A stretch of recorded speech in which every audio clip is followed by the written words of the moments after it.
Ay bolla rakibe bak. Güçlü vuruşlar da la. Kutsahi. Ay bolla. Rakip şeydi ya. Dünya sıralamasında BB'den 167'deydi. Buraya salır. Dəqiqə dayan. Bug istifadə edən o cındırlardan döysən lan sən.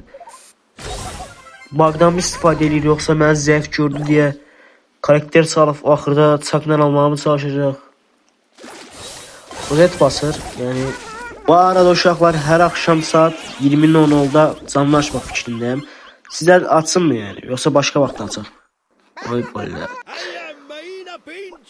Yani gözləməzdim mən bu 160'dadım nədir elə bir yerdədir.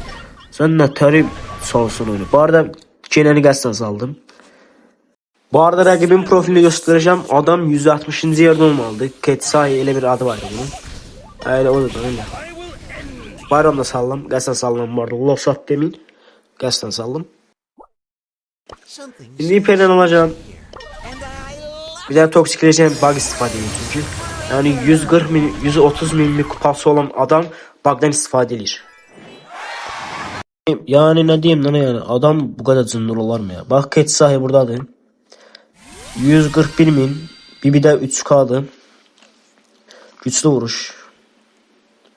Dünya sıralamasında da bir de 175. yerdi. Yani yaraştırmadım Ketsai sana. Yani bug ile kupa kasan uğraşsan ne sende?